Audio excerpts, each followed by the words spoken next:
라디오 김우성의 생생경제. 애청자 여러분 안녕하십니까. 김우성 PD입니다. 전쟁 이런 말 들으시면 섬뜩하지만 정작 와닿지는 않죠. 그런데 사재기, 증시 폭락, 환율 폭등 이런 말들이 등장하면 전쟁 아닌가 걱정하시는 분들도 있습니다. 한반도 주변의 정세가 심상치 않습니다. 물론 전문가들 중 상당수는 전쟁의 위험은 없을 거다 이렇게 분석하고 있습니다. 하지만 면밀하게 국내 금융시장의 흐름과 움직임을 살펴보고 대비할 필요가 있을 것 같습니다. 이 분야 전문가와 함께 흐름 살펴드립니다. 한국은행은 물가 안정을 목표로 하고 있습니다. 최근엔 금융 안정도 목표로 하고 있는데요. 가계부채와 같은 문제입니다. 그런데 이제 가계부채에서 한계 가구라는 표현도 또 관련 자료도 공개하지 않겠다 이렇게 밝혔습니다. 어떻게 된 의미일까요? LG경제연구원 조영무 연구위원 연결해서 배경과 의미 살펴드립니다. 화요일은 경제도미노 만나는 시간이죠. 최근 여러 가지 내수와 또 경제 해법으로 소득 이야기가 등장하는데요. 소득과 물가를 연계해서 살펴봤더니 여기에서도 심각한 문제점들이 많습니다. 최백은 교수와 함께 진단해 보겠습니다. 전쟁 위험의 뉴스를 보면서 매일매일의 일상을 전쟁처럼 살아가는 한국 경제의 주인공들은 어떤 마음일지 궁금합니다. 4월 11일 화요일 김우성의 생생경제 애청자 여러분께 문을 엽니다.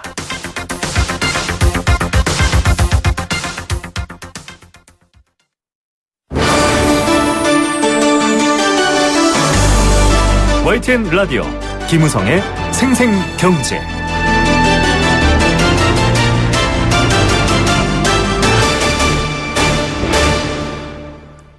네, 북한의 6차 핵실험 가능성이 커지고 있다 이렇게 알려지고 있습니다. 왜 하필 또 선거철이냐 이런 말도 있고요. 주변에 있는 어르신들은 전직 나는 것 아니냐 이렇게 걱정하시는 분들도 실제로 있습니다. 미중 정상회담이 열렸는데 별다른 성과를 거두지 못했고 트럼프는 직접 행동 얘기도 하고 있고요. 미국의 실제 함대들도 한반도 근처로 이동하고 있습니다. 한반도 안보 위기가 고조되고 있는 상황인데요. 이때 가장 면밀히 살펴봐야 할 게 바로 금융시장의 동향입니다. 누구보다 빨리 또 정확히 움직이는 측면도 있기 때문인데요. 외국인 투자자들의 이탈 걱정도 되고 있는 상황이고요. 한국 금융시장의 변동성 역시 걱정되고 있습니다.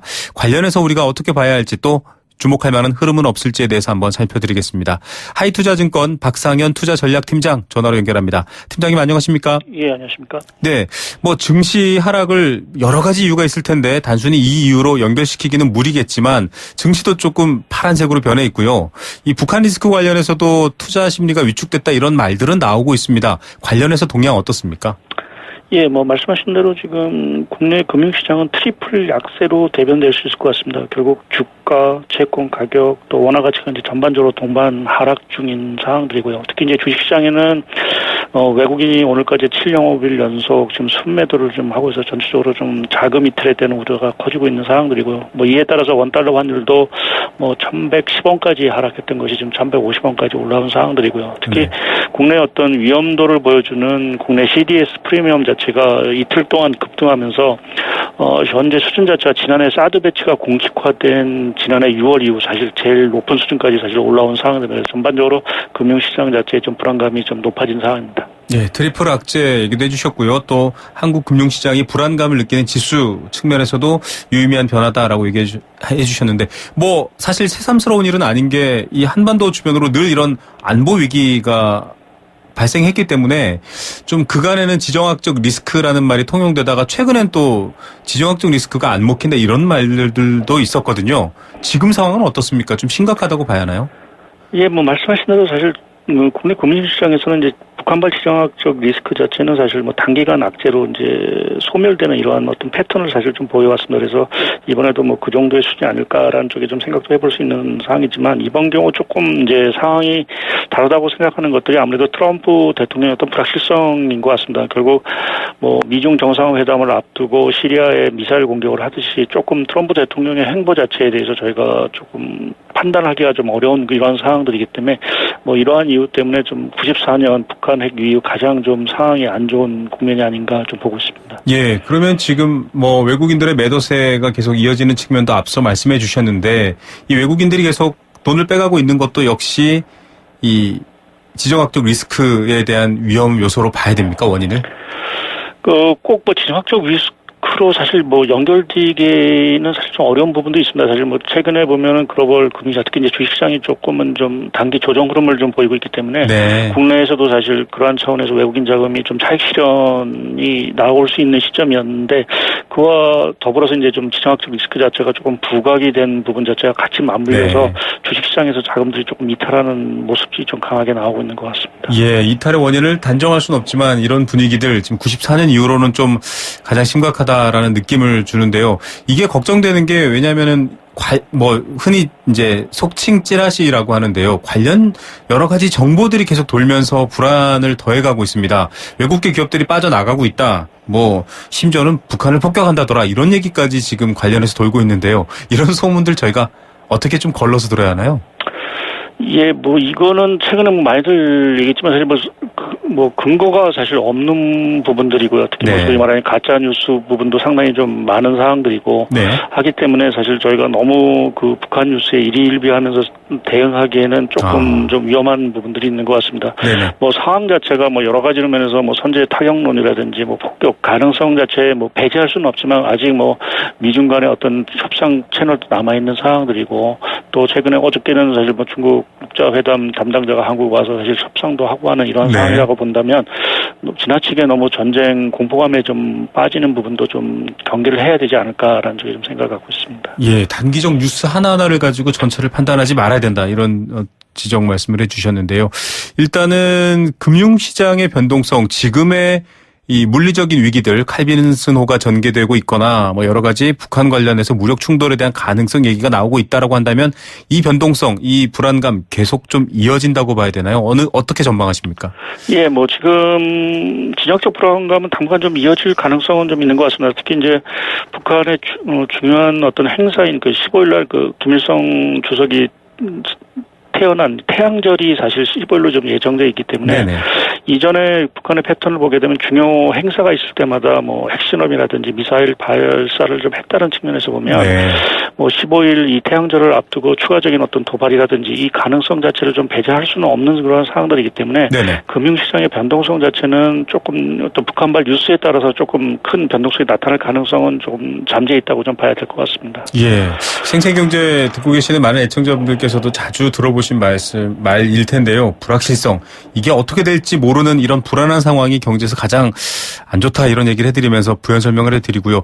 말씀하신 것 같은 북한의 어떤 대외적인 군사적 메시지로서의 핵실험 같은 것들 물론 이게 터져봐야 아는 거겠지만 만약에 그렇게 되었다. 북한이 핵실험을 강행했다라고 한다면 지금 상황에서는 어떻습니까? 더 추가적인 피해나 여러 가지 금융시장의 불안정성이 강화되는 측면일까요? 어떻게 보십니까?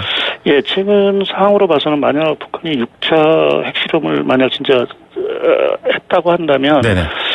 이번 경우 이제 워낙 트럼프 대통령 자체가 좀 북한 문제를 좀 강력하게 좀 응징하고자 하는 어떤 의지들이 좀 팽화하고 있기 때문에 네. 사태 자체가 조금은 더 악화될 가능성이 있고요. 다만 여전히 좀 전에도 말씀드렸듯이 어제도 한중 6자 회담 대표들이 만나서 얘기를 했고 또 중국 역시 지금 북한에 대해서 강한 메시지를 지금 보내고 있는 그러한 상황들이기 때문에 네.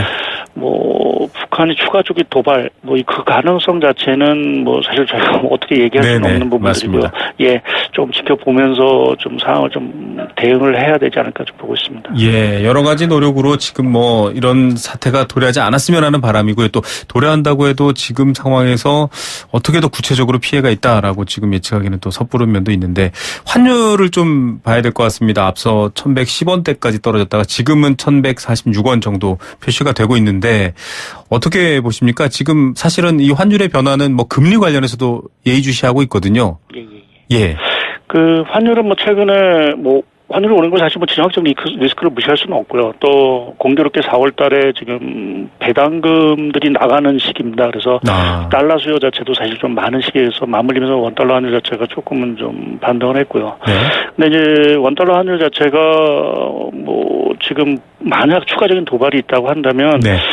상당 부분 좀 추가적으로 더 폭등할 가능성이 있고요. 네. 반면에 뭐 이전의 패턴과 유사하게 만약 좀 어떻게 단기적으로 이제 해소가 됐다라고 하면 결국 원달러 환율 자체는 다시 제자리를 찾게 하는 모습을 보일 가능성도 있기 때문에 원달러 환율 자체 다시 뭐 1,100원 선으로 좀 하향하는 모습이 나올 수 있는 것 같습니다. 결국 관건은 뭐 한 1, 2주 내에 북한의 어떤 움직임 자체가 전반적인 원달러 환율 흐름을 좀 좌우하는 변수가 되지 않을까 하는 좀 생각을 갖고 있고요. 또 이번 주말에 미국이 그 4월 중에 그 상반기 환율 보고서를 발표하게 됩니다. 그래서 네네. 이제 환율 조작국 문제 자체가 이제 결국 뭐 되느냐 안 되느냐 하는 부분이 결국 결정이 날 텐데요. 만약 이 부분도 만약 지정이 안 된다고 하면 네. 좀 원화 강세 압력 자체 조금 누그러뜨린 요인으로 좀 작용할 수는 있을 것 같습니다. 예, 지금 뭐 여러 가지 이 미국 내부의 어떤 규정까지 뜯어 고쳐가면서 환율 조작국 압박도 센 상황에 뭐 정말 여러 가지 악재가 겹쳐 있는 것 같습니다. 물론 이 여러 가지 금융시장 흐름을 국가가 직접 준비하고 대비할 수는 없겠지만 여러 가지 이 외부적인 이벤트라든지 이런 부분에 대해서 좀 불안감을 줄이고 금융시장의 안정성을 좀 강화할 만한 일들도 필요할 것 같거든요. 그런 것들로 어떤 좀 정책적 노력이 가미되면 좋을까요?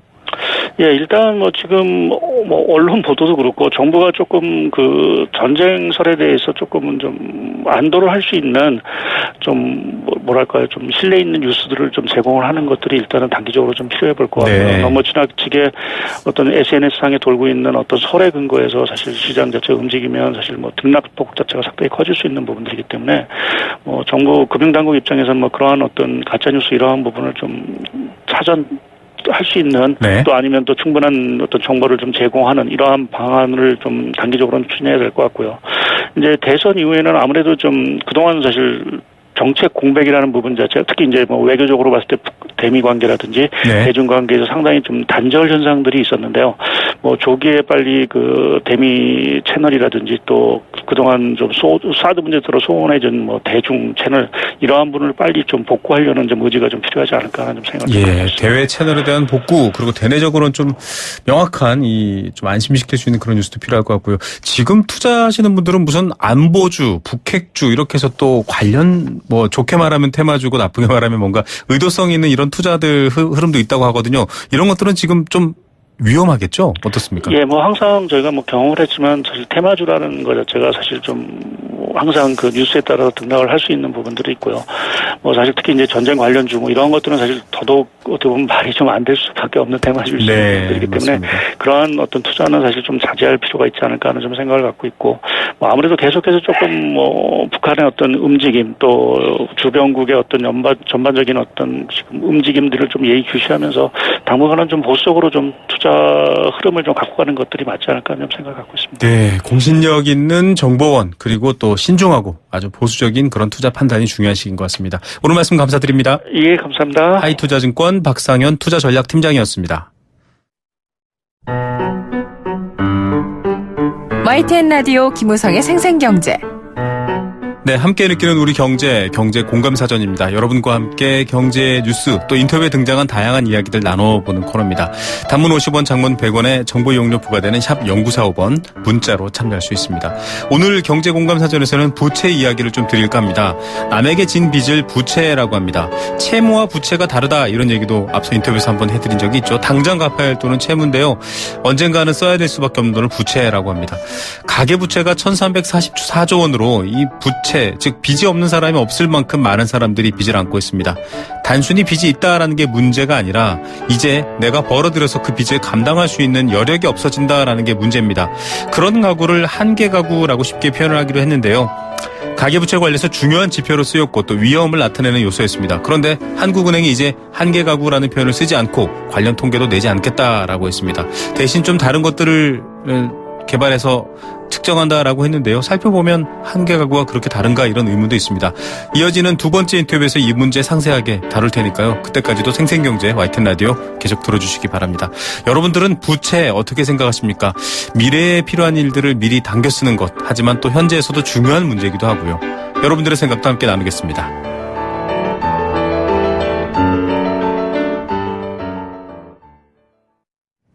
생생경제 일부 포스코와 함께했습니다. 캠페인 2개 듣고 경제 톱뉴스 시작합니다.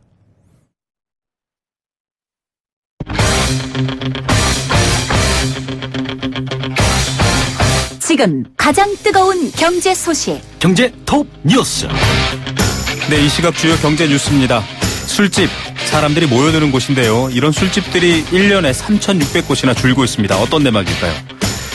올 하반기부터 건강하신 분들은 보험료 할인이 쉬워진다고 합니다. 보험료 할인받을 수 있는 기회가 생깁니다. 코스피 상장사들의 배당금이 지난해 처음으로 20조 원을 넘었다는 소식도 준비되어 있습니다. 이 시각 경제 톱뉴스 비즈니스워치 김춘동 기자입니다. 안녕하십니까? 네, 안녕하세요. 네, 술집이 줄어든다. 이게 어떤 얘기입니까? 네, 국세청의 자료인데요. 올해 1월 전국 일반 주점 사업자가 55,761명으로 1년 전보다 3,600명, 6% 넘게 줄어들었습니다. 하루에 평균 한 10곳 정도가 좀 폐업한 꼴인데요.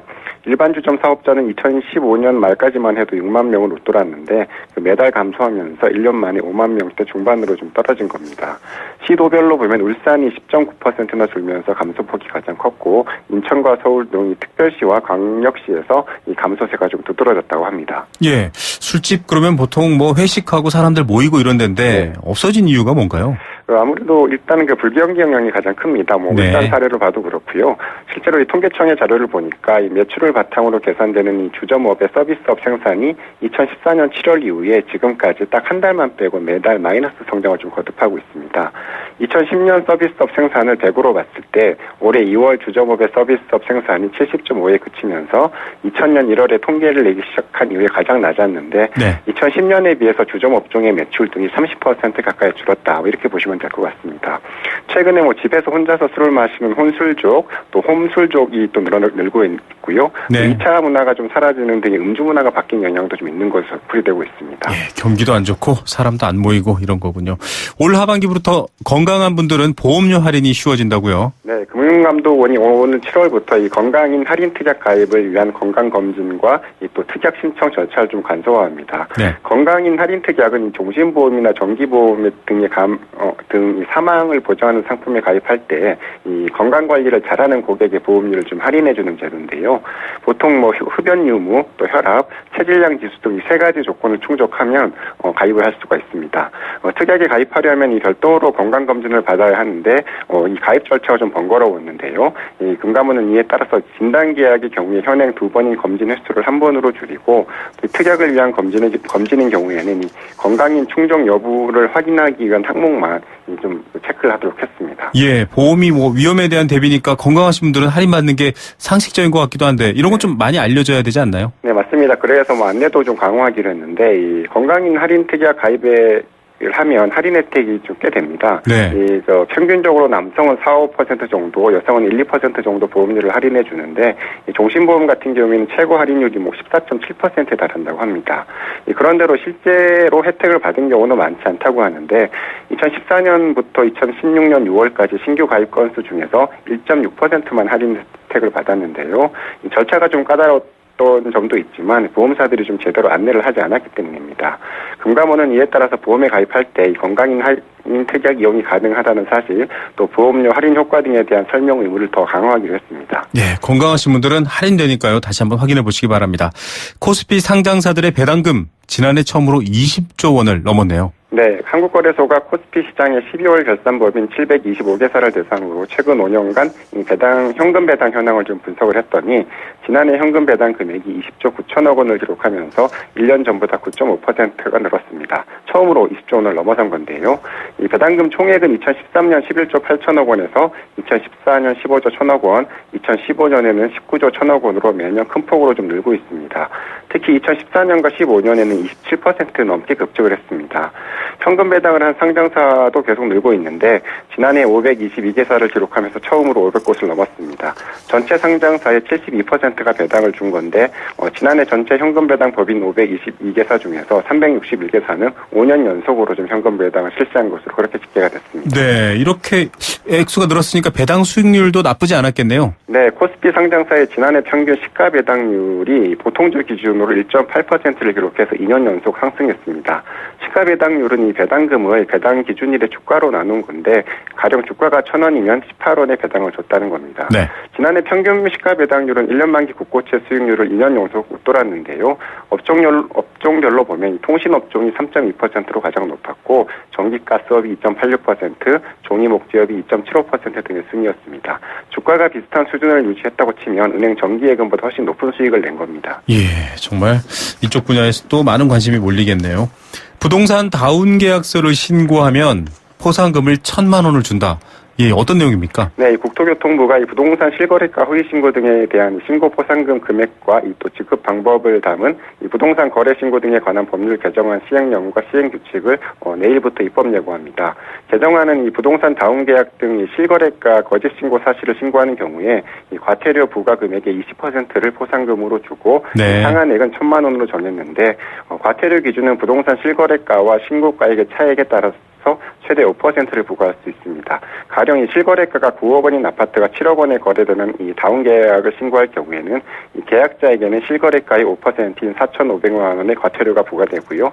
신고자에게는 이 과태료의 20%인 이 900만 원의 포상금이 지급되는 겁니다. 네, 정정당당하게 내야 될 것 같습니다. 네. 오늘의 톱뉴스 어떤 것 고르시겠습니까? 배당 수익 기사를 꼽고 싶은데요. 네. 정부의 배당 확대 정책에 따라서 이 상장사들도 배당을 계속 좀 늘리고 있는데 주가가 좀 안정적인 주식을 사서 배당 투자를 하는 것도 좀 저금리 시대에 재테크 대안으로 좀 생각이 되고 또 이 경제 성장 과정에서 이 기업으로 치우친 과실을 좀 그나마 챙길 수 있는 수단이 될 수 있지 않을까 이런 생각이 좀 들었습니다. 네, 정말 또 다른 낙수 효과가 되지 않을까 기대되기도 합니다. 오늘 말씀 감사드립니다. 네, 감사합니다. 비즈니스워치 김춘동 기자였습니다.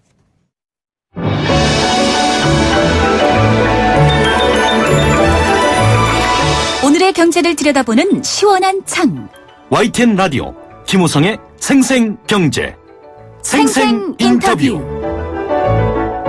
네, 두 번째 생생 인터뷰 보내드리겠습니다. 예고해드린 대로 한계 가구 관련된 내용인데요. 금리 상승의 시기죠. 지금 미국 금리 인상에도 또 시중금리가 꽤 오르고 있고요. 한국은행 기준금리 어디까지 버틸 수 있을지도 의문입니다. 이렇게 이자가 올라가게 되면 결국 돈의 무게는 더 무거워집니다.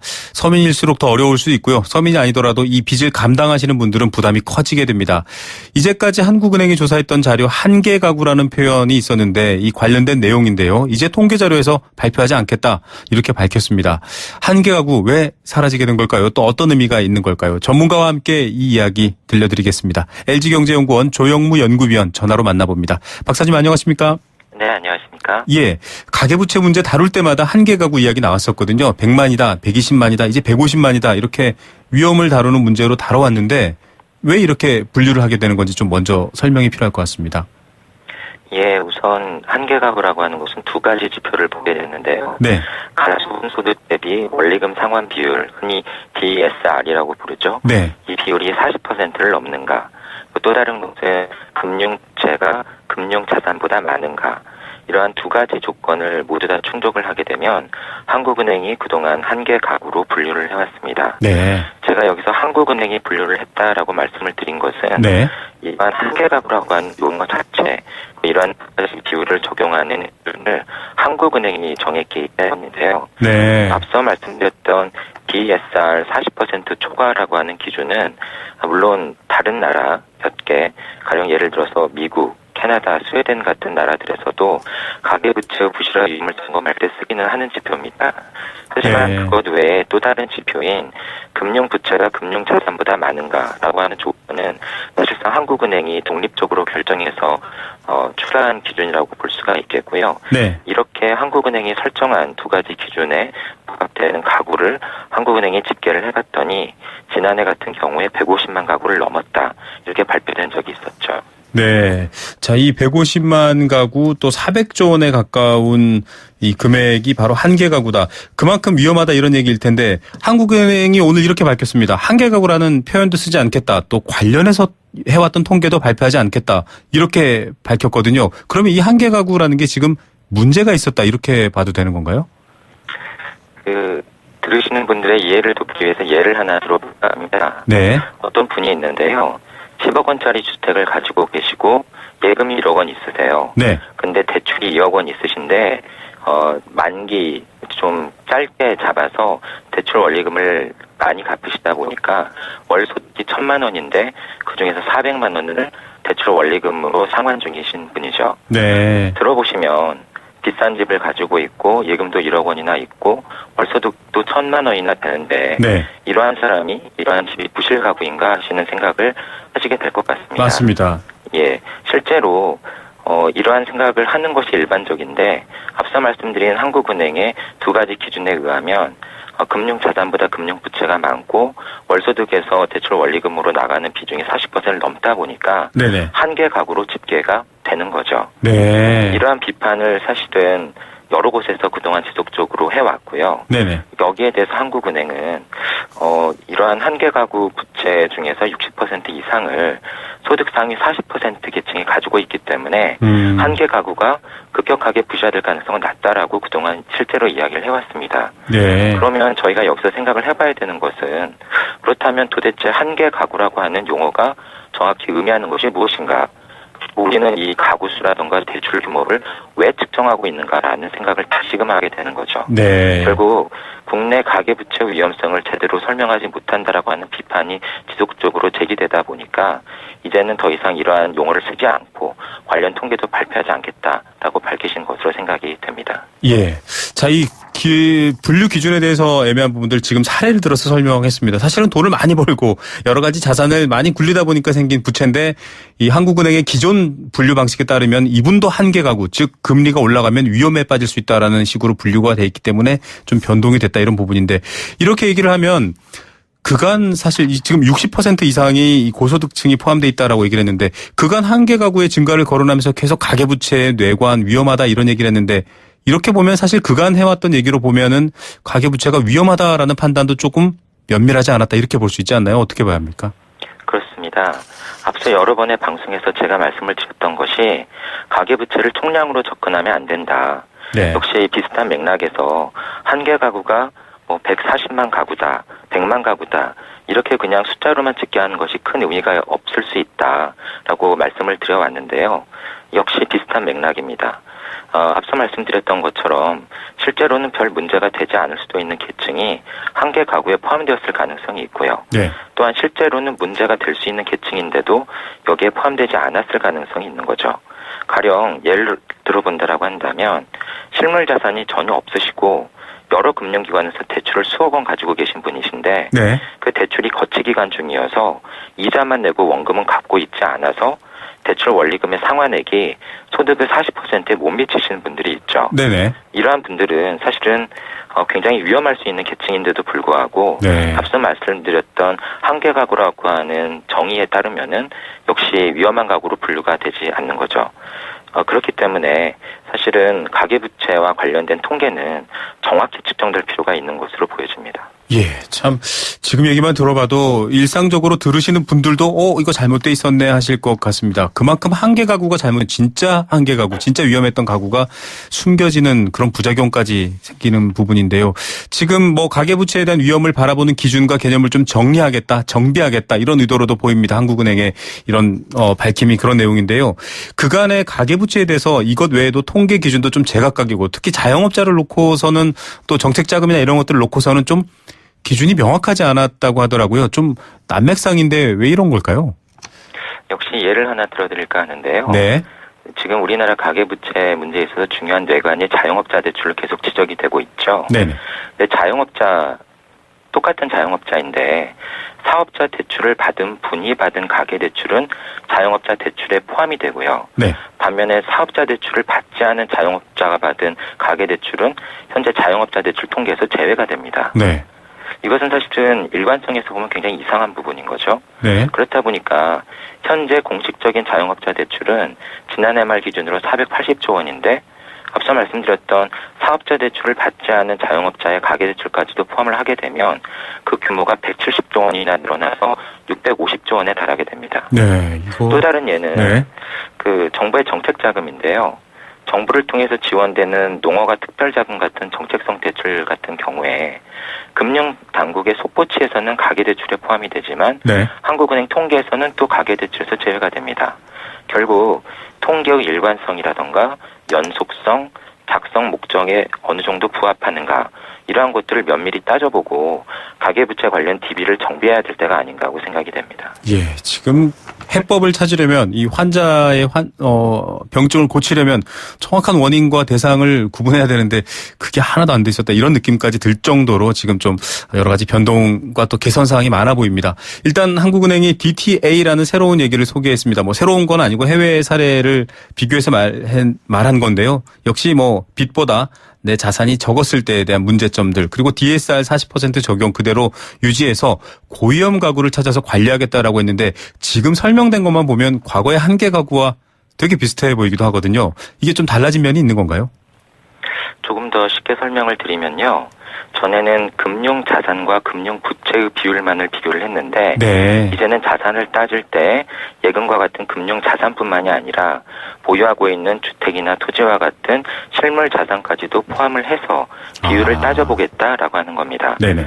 역시 실물 자산의 보유액까지도 고려를 했다라고 하는 점에서는 일부 개선된 것이기는 하지만 여전히 동일한 문제점, 한계점을 안고 있습니다. 네. 어떤 무엇이냐면 금융기관이나 감독기관이 활용 가능한 정보 중에서 일부만을 고려하고 나머지 부분은 무시하는 또는 활용하지 않는 방식을 선택하고 있다라고 하는 것이죠. 네. 가령 앞서 말씀드린 것처럼 금융기관에서 여러 곳에서 대출을 수억 원 가지고 있는데 대출 원리금 상환액이 소득의 40%에 못 미치는 계층은 고위험 가구에서 빠질 수 있겠죠. 네네. 그런데 이렇게 실물 자산이 전혀 없더라도 고위험 가구에서 빠질 수 있는 이러한 계층 같은 경우에 사실은 이러한 가구가 가지고 있는 대출을 조금 더 자세히 들여다보면 만약에 이 가구가 보유하고 있는 대출이 대부분 변동금리부 대출이어서 네. 지금처럼 시중금리가 올라갈 때 그 영향을 크게 받을 가능성이 있다. 또는 보유하고 있는 대출의 만기가 조만간 도래하기 때문에 지금은 거치 기간이지만 나중에 만기 도래한 대출을 만기 연장하거나 다시 빌려야 될 때 지난해부터 적용되고 있는 여신심사 선진화 가이드라인으로 인해서 네. 원금 분할 상환이 불가피하다라고 한다면 네네. 이 가구는 분명히 어려운 상황에 처할 겁니다. 그렇죠. 한마디로 실질적으로 고위험 가구인 셈이지만 대출 조건이라던가 대출 만기와 같은 여타 정보를 고려하지 않기 때문에 개선된 지표라고 지금 언급되고 있는 고위험 가구 통계에서도 역시 빠지게 되는 상황이 발생을 하게 되는 것이죠. 예. 이것은 사실은 많이 알고 계신 LTV DTI 비율 규제와도 크게 다르지 않은데요. 네. LTV DTI 비율은 사실은 대출 담보 자산 가액 대비 대출 규모 네. 그리고 소득 대비 원리금 상환 두 가지 비율만을 고려해서 이 조건이 충족되면 대출이 가능하도록 하는 감독 시스템입니다. 하지만 앞서 말씀드린 것처럼 고려할 수 있는 정보, 고려해야 되는 정보가 굉장히 다양하고 많은데 그런 것들을 다 고려하지 않고 몇 가지 지점만 충족했다라고 해서 위험 가구에서 빼거나 또는 대출이 나간다라고 한다면 이것은 사실은 문제가 굉장히 큰 것이죠. 예. 그렇기 때문에 금융기관의 대출 심사라든가 감독기관의 모니터링 시스템은 이것보다도 더 종합적인 정보를 활용해야 될 필요가 있고요. 선진화된 크레딧 스코어 시스템이 반드시 필요할 것으로 여겨집니다. 예, 지금 말씀해 주신 것처럼 여전히 가계부채를 평가하는 주요 기관인 한국은행에서도 부채의 양을 보고 있고요. 아직도 부채의 질은 못 보고 있다. 이런 비판점을 생각해 볼 수 있는 인터뷰인 것 같습니다. 박사님 오늘 말씀 감사드립니다. 네, 감사합니다. LG경제연구원 조영무 연구위원이었습니다. 세계 경제가 내 주머니 속으로 경제 도미노. 네. 경제 도미노 시간입니다. 앞서 여러 가지 부채 얘기해드렸고요. 또 한반도 지정학적 위기에 따른 금융시장 불안정 얘기도 해드렸는데요. 이번에 소득 얘기를 좀 해야 될 것 같습니다. 한국개발연구원의 보고서에 따르면 2003년부터 13년간의 소득별 구매력 격차가 계속 확대되고 있다. 이렇게 나타났습니다. 이게 어떤 얘기냐. 벌어들이는 돈과 여러 가지 또 쓸 수 있는 소비 여력에 대한 차이가 크다. 이런 얘기일 것 같은데요. 여기에는 명목소득이라는 말도 등장합니다. 명목소득과 실질소득 뭐 이런 말들이 등장하는데요. 생생경제 여러분께 전해드릴 때마다 참 어려운 말 등장해서 어떨 때는 저도 이걸 어떻게 설명하면서 가야 될지 그런 고민이 들 때가 많이 있습니다. 자, 이번 시간에 한번 이 얘기도 이해를 하면서 실제로 소득이 우리 경제에서 어떤 위험 요소가 되고 있는지 한번 생각해 볼 수 있는 시간 마련했습니다. 그런 이야기 시원하게 알려주시는 분이죠. 건국대학교 경제학과 최백은 교수 전화로 연결합니다. 교수님 안녕하십니까? 네, 안녕하세요. 예, 앞서 제가 살짝 말씀드렸는데 사실 경제학 시간은 수업 시간은 아니지만 실질 구매력, 명목소득 그냥 들어서는 모르시는 분들이 많거든요. 설명 좀 부탁드리겠습니다. 먼저 명목소득부터 설명을 드려야 될 것 같은데요. 네. 명목소득은 우리가 일반적으로 사용하는 화폐 단위로 표시된 소득입니다. 그러니까 네. 예를 들어서 한 달에 어떤 분이 월급이 200만 원이다. 네. 하게 되면 그게 이제 명목소득인 겁니다. 아, 네. 그러니까 이제 화폐소득이라고도 이제 부르는데요. 네네. 실질 구매력은 뭐냐면 이 화폐소득을 가지고 실제로 구매할 수 있는 능력을 얘기합니다. 아. 쉽게 하나 예를 들어볼게요. 네네. 앞에서 이제 200만 원 소득이 있는 사람이 만약에 이제 5만 원짜리 상품을 산다고 한다면은 네. 40개 살 수 있겠죠? 네. 그런데 만약에 이 상품이 그러니까는 가격이 올라가지고 물가가 10만 원이 오르면. 됐어요. 네. 그럼 만약에 2배로 오르게 되면 이제 그러니까는 20개뿐이 못 사게 되잖아요. 네, 그렇죠. 그러니까 이제 화폐 소득이 이제 그 물가가 상승하게 되면은 실질적으로 구매할 수 있는 능력이 하락하게 되죠. 네. 그래서 이제 실질 구매력이라는 것이 이제 그러니까 물가 상승분만큼이 이제 그러니까 제외된 겁니다. 네. 자, 물가 상승을 감안한 실질적 구매력을 따져봤을 때 소득은 당장 200만 원 이렇게 들어오는 월급과 다른 그 200만 원 이런 건 명목소득이고요. 달라진다. 실제로 경제 상황에서 내가 이 벌어들이는 돈을 얼만큼 쓸 수 있고 그걸로 무언가를 할 수 있느냐 이런 얘기인 것 같은데 지금 앞서 얘기했지만 소득별 구매력 격차가 커지고 있다고 하거든요. 그 격차가 벌어진다라는 얘기가 지금 핵심인데 그 심각성과 영향은 어떻게 보십니까? 그러니까 2003년부터 이제 지난해까지 쭉 이제 그 한국개발연구원에서 이제 추정을 해봤어요. 네. 그랬더니만은 하위 20% 그러니까 소득이 제일 낮은 그러니까 하위 20% 가게 같은 경우는요. 네. 실질 소득이 그러니까 물가 상승분까지 고려한 이제 실질 소득이 네. 연평균 한 1.2%씩 증가했는데 네. 상위 20%는 한 1.9%로 증가했다 이겁니다. 네네. 그러니까 한 0.7% 포인트 이제 차이가 있죠. 네. 이게 한 13년간 이제 누적되다 보니까는 한 10.3% 포인트 정도로 이렇게 확대가 됐습니다. 네. 그러니까 지난 한 2003년도부터 2016년도까지 하위 20%는 한 소득이 실질 소득이 한 20만 원 늘었는데, 네네. 근데 이제 상위 20%는 한 거의 한 180만 원에 가까운 179만 원이 늘었다. 네. 이제 이 얘기입니다. 근데 이제 문제는 뭐냐면은 우리 그 소득 가계 소득 조사가요. 네. 통계청에서 이제 그러니까 이게 조사하는 건데요. 네. 통계청에서 조사하는 이 소득과 지출 조사가 응답자가 직접 이렇게 기입하게 돼 있어요. 아, 그러면 협조를 해줘야 그렇죠. 정확한 데이터를 얻을 수 있군요. 그러다 보니까 이제 우리가 이제 뭐 임대소득이라든가 사업소득 같은 거 다 포함되고 있는 건데 이 소득조사에는요. 네네. 그리고 이자 배당소득 다 포함되고 있는 건데. 네. 이런 것들을 이제 상위 소득자들 같은 경우는 정확히 공개할 가능성이 낮거든요. 네. 그러다 보니까 지금 얘기한 이 격차보다도 실질적인 격차는 더 클 가능성이 높다는 얘기입니다. 예, 이런 통계 조사 방법에 대해서도 지금 언급해 주셨는데 여러 번 얘기가 되고 있지만 실질적 차이는 더 클 것이다. 즉, 이 자체도 명목소득 격차 앞서 말씀드렸지만 벌어들이는 돈에 대해서 나온다 이렇게 되는 건데 그러면은 지금 물가 문제도 굉장히 계속 저희가 문제 제기를 해왔었거든요. 결과적으로는 체감 물가 상승을 막기 위해서 좀 정부가 뭐 실질적으로 직접 통제는 뭐 시장 정책에 위배된다 이런 말도 나오고 있지만 그렇게까지 노력을 해야 되지 않나 이런 생각이 들 정도거든요. 어떻게 보십니까? 그렇지는 않다고 보는데 예를 들면요. 하위 20% 이제 가게들 같은 경우는 절대적인 화폐 수익이 부족하다 보니까는 네. 뭐 예를 들어서 화폐 수득에 지원이 되지 않는 상황 속에서는 생필품의 가격이 지나치게 인상될 경우에는 네. 이제 구매력이 위축될 수밖에 없고요. 생계 압박을 느낄 수밖에 없습니다. 네네. 그러니까 지금 하위 20% 같은 경우 보게 되면 지난 13년 동안에 한 번도 자기 소득을 가지고 자기가 필요한 최저 소비를 그러니까 충족을 못했어요.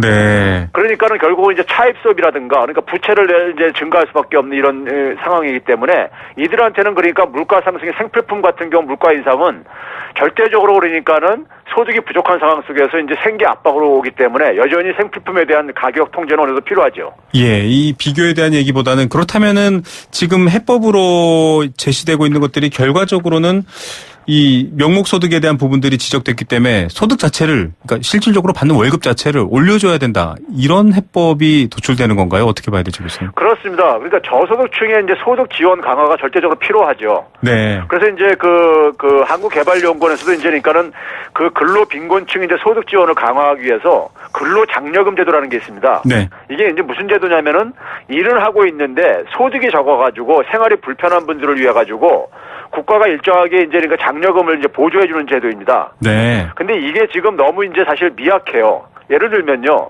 그러니까 혼자 버는 가구의 경우에는 월 한 75만 원에서 한 100만 원 소득일 경우에 최대 월 한 15만 4천 원 정도 지원을 받아요. 네. 근데 이거 가지고는요. 최저임금 소득조차도 안 되는 거예요. 네네.